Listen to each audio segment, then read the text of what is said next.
Hi guys, welcome to Visho Info. Instant ரசப்பொடி எப்படி செய்கிறதுன்னு பார்க்கலாங்க. வீடியோக்குள்ளே போகிறதுக்கு முன்னாடி நீங்கள் இன்னும் நம்ம சேனலை சப்ஸ்கிரைப் பண்ணுங்கள்.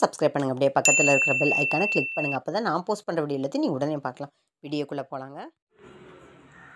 இன்ஸ்டன்ட் ரசம் மிக்ஸ் செய்ய தேவையான பொருள்லாம் பார்க்கலாங்க. ஒரு கப்பு துவரம்பருப்பு எடுத்து வச்சுருக்கேன். இந்த ரெசிபிக்கு தேவையான உப்பு, மிளகு 2 டீஸ்பூன், தனியா 1 டீஸ்பூன், சீரகம் 2 டீஸ்பூன், வெந்தயம் 1/2 டீஸ்பூன், ஒரு 10 மிளகாய், சிகப்பு மிளகாய் எடுத்து வச்சுருக்கேன். ஒரு 5-8 பல் பூண்டு பல் எடுத்து வச்சுருக்கேன். ஒரு பெரிய லெமன் சைஸ் புளி எடுத்து வச்சுருக்கேன். கறிவேப்பிலை எடுத்து வச்சுருக்கேன். அப்புறம் தாளிக்க கடுகு, பெருங்காயம், சிகப்பு மிளகாய் கட் பண்ணி வச்சுருக்கேங்க.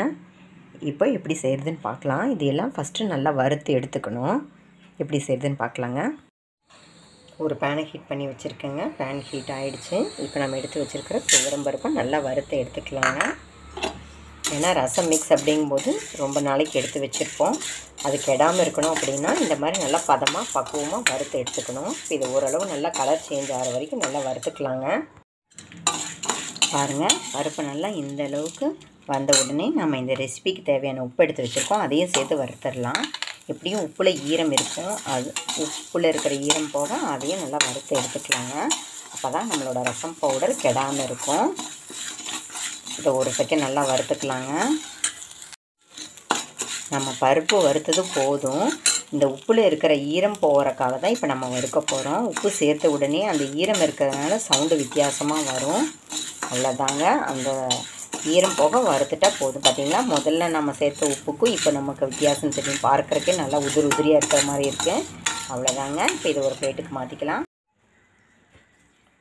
பாருங்கள், பிளேட்டுக்கு மாற்றியாச்சு. இப்போ இதை நல்லா ஆற வச்சுக்கலாம். இதோட சூடு குறைஞ்சதுக்கப்புறம் இதை பவுட்ரு பண்ணிக்கலாங்க.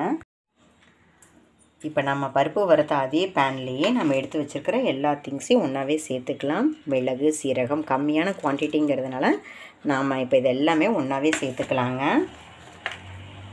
இல்லை ஒன்றா சேர்த்து வறுத்துக்கலாம். பாருங்கள், மிளகு, சீரகம், தனியா, வெந்தயம், சிகப்பு மிளகாய், அப்புறம் கறிவேப்பிலை இதெல்லாம் சேர்த்துக்கலாம். இதெல்லாம் ஃபஸ்ட்டு ஒரு நிமிஷம் நல்லா வறுத்து எடுத்துக்கலாங்க. பாருங்கள், மசாலா பொருள்லாம் நல்லா இந்தளவுக்கு வறுத்தாச்சு. இப்போ இதையும் அந்த பருப்பு ஆற வச்சுருக்கிற பிளேட்டுக்கே மாற்றி ஆற வச்சுக்கலாங்க. பாருங்கள், பருப்பு கூட மசாலா சேர்த்துருக்கோம். இப்போ இது நல்லா ஆறட்டுங்க. இப்போ அதே பேன்லேயே நம்ம புளி எடுத்து வச்சுருக்கோம்.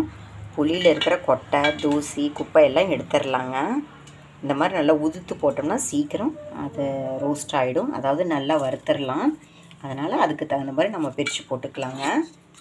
எண்ணெயெல்லாம் எதுவும் தேவையில்லை, சும்மா ட்ரையாகவே வறுத்துக்கலாங்க. பாருங்கள், புளி நல்லா வறுபட்டுச்சு. இப்போ இதையும் அந்த பிளேட்டுக்கு மாற்றி ஆற வச்சுக்கலாம். நல்லா ட்ரை ஆகணும். பார்த்தீங்களா, நல்லா ட்ரை ஆகிடுச்சு. இனி ஆறுனா கரெக்டாக இருக்கும். ஆற வச்சுக்கலாங்க. அதே பிளேட்டுக்கு மாற்றி ஆற வச்சுக்கலாம். இப்போ நம்ம புளி வறுத்த அதே பேன்லேயே நம்ம பூண்டு எடுத்து வச்சுருக்கோம். அதை சேர்த்துக்கலாம். பூண்டு தோலை எடுத்துடாதீங்க, தோலோடையே சேர்த்துக்கோங்க. இதையும் சேர்த்து நல்லா சூடேறுற மாதிரி வறுத்து எடுத்துக்கலாங்க. பாருங்கள், பூண்டு நல்லா வறுத்து எடுத்தாச்சு. உங்களுக்கே சவுண்டு நல்லா வித்தியாசம் தெரியும். இந்த அளவுக்கு வதக்கி எடுத்ததுக்கப்புறம் இதையும் ஆஃப் பண்ணிடலாம். இதையும் அதே பிளேட்டுக்கு மாற்றி ஆற வச்சுக்கலாம். நம்ம புளி வறுத்த பேன்லேயே இந்த பூண்டு சேர்த்ததுனால அதில் புளியில் இருக்கிற கருப்பெல்லாம் இதில் ஒட்டிடுச்சு. வேறு ஒன்றும் இல்லைங்க. இதையும் சேர்த்து ஆற வச்சுக்கலாம். பாருங்கள், நம்மளோட ரசம் மிக்ஸுக்கு தேவையான எல்லா மசாலா அரைச்சி வச்சுட்டோம். இப்போ இது எல்லாம் நல்லா ஆறட்டுங்க. ஆறினதுக்கப்புறம் பவுட்ரு பண்ணிக்கலாம். இப்போ நம்ம வறுத்து வச்சதெல்லாம் ஓரளவுக்கு நல்லா சூடாக இருக்கும். இந்த ஸ்டேஜ்லேயே நாம் இதுக்கு தேவையான மஞ்சள் தூள் சேர்த்துக்கலாங்க. மஞ்சள் தூள் சேர்த்து தனியாக வறுக்க வேண்டிய அவசியம் இல்லை. இதெல்லாம் சூடு ஆறுறதுக்கு முன்னாடியே நம்ம சேர்த்துட்டோம்னா இந்த சூடே இதுக்கு போதும். இதெல்லாம் ஆறினதுக்கப்புறம் அரைச்சிக்கலாம். நம்ம ரெடி பண்ணியிருக்கிற இன்ஸ்டன்ட் ரசம் மிக்ஸ் பவுடருக்கான அதெல்லாம் வறுத்து வச்சுருக்கோம். அது ஆறுறக்குள்ளே இந்த ரசப்பொடி மிக்ஸுக்கு தேவையான தாளிப்பை ரெடி பண்ணிக்கலாம். 1 டீஸ்பூன் ஆயில் சேர்த்துக்கலாங்க. நம்ம சேர்த்த ஆயில் நல்லா ஹீட் ஆகிடுச்சு. இப்போ நம்ம எடுத்து வச்சுருக்கிற கடுகு, பெருங்காயத்தூள், சிகப்பு மிளகாய் அதை சேர்த்துக்கலாங்க. நம்ம தாளித்து ரெடியாக வச்சுக்கலாம். நம்ம பவுடர் அரைச்ச உடனே இதில் போட்டு மிக்ஸ் பண்ணிக்கலாங்க. கடுகு நல்லா வெடிச்சிருச்சு. அடுப்பை ஆஃப் பண்ணிடலாம். நம்ம அந்த மிக்ஸுக்கான ரெடி பண்ண உடனே அந்த மிக்ஸ் நம்ம வறுத்து வச்சுருக்கோம், அதை பவுடர் பண்ணிவிட்டு இதில் சேர்த்துக்கலாங்க. இப்போ இதை அடுப்பு ஆஃப் பண்ணிடலாம். இப்போ நம்ம வறுத்து வச்ச மசாலாலாம் ஆறிடுச்சு. இப்போ இதை ரன் பண்ணி எடுத்துக்கலாங்க. ரொம்ப ஃபைன் பவுடராக முடியாது, ஓரளவுக்கு கோர்ஸ் பவுடராக தான். ரசத்துக்கு நம்ம இடிப்போம் பார்த்திங்களா, கையில் இடிக்கிற பக்குவத்துக்கு நம்ம அரைச்சி வச்சுக்கலாம். பாருங்கள், சூப்பராக நம்மளோட இன்ஸ்டன்ட் ரசம் மிக்ஸ் ரெடி ஆகிடுச்சுங்க. அந்த பவுடர் ரெடி ஆகிடுச்சு. இப்போ இதை ஒரு பிளேட்டுக்கு மாற்றிக்கலாம். பாருங்கள், ரசம் மிக்ஸ் பவுட்ரு நம்ம அரைச்சதை ஒரு பிளேட்டுக்கு மாற்றிருக்கோம். இப்போ இதை நம்ம தாளித்து வச்சுருக்கோம் இல்லை, அதில் சேர்த்து நல்லா கிளறிக்கலாங்க. தாளிப்பு ரெடியாக இருக்குது. இதில் போட்டு நல்லா மிக்ஸ் பண்ணிக்கலாங்க. மறுபடியும் அடுப்பை ஆன் பண்ணி கிளறணுங்கிற அவசியம் இல்லை. அந்த தாளிப்பு வந்து நம்ம அரைச்சி வச்ச மிக்ஸ் கூட கரெக்டாக ஈவனாக மிக்ஸ் ஆகிற மாதிரி நல்லா மிக்ஸ் பண்ணி நல்லா ஆற வச்சு எடுத்து வச்சுக்கலாங்க. ஆற வைக்காமல் இந்த மிக்சியில் நம்ம ரன் பண்ணும்போது சூடு ஏறி இருக்கும். அந்த சூடு நல்லா போகிற மாதிரி நல்லா ஆற வச்சு ஒரு பாட்டிலில் ஸ்டோர் பண்ணிக்கோங்க. நீங்கள் எப்போ ரசம் செய்கிறீங்களோ அப்போ நம்ம பாட்டிலில் ஸ்டோர் பண்ணி வச்சுருக்கிற அந்த ரச பவுடர்லேருந்து நமக்கு தேவையான அளவு எடுத்து சேர்த்துக்கலாங்க. ரசம் செஞ்சுக்கலாம். இப்போ இது நல்லா ஆறட்டுங்க. இப்போ ரசப்பொடி நல்லா ஆறிடுச்சு. இப்போ இதை ஒரு பவுலுக்கு மாற்றிக்கலாம். பாருங்கள், சூப்பராக நம்மளோட ரச பவுட்ரு ரெடியாக இருக்குங்க. இதை வச்சு இப்போ நம்ம ரசம் ரெடி பண்ணிக்கலாம். தண்ணியை நல்லா கொதிக்க வச்சு எடுத்து வச்சுருக்கேங்க. உங்களுக்கு எந்த அளவுக்கு ரசம் தேவையோ அந்த அளவுக்கு தண்ணியை நீங்கள் இதில் சேர்த்துக்கோங்க. 1/4 லிட்டர், 1/2 லிட்ரு, 1 லிட்ரு எந்த அளவுக்கு ரசம் தேவையோ அந்த அளவுக்கு மட்டும் நீங்கள் தண்ணி எடுத்துக்கோங்க.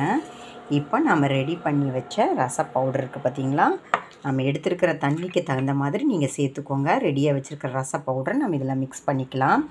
உப்பு நம்ம ரச பவுடர் ரெடி பண்ணும்போதே சேர்த்துருக்கோம்.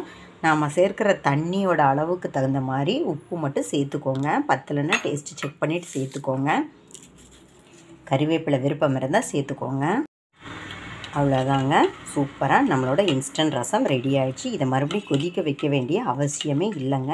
ஏன்னா நம்ம எல்லாம் நல்லா வறுத்து ஆற வச்சு பவுட்ரு பண்ணியிருக்கோம்.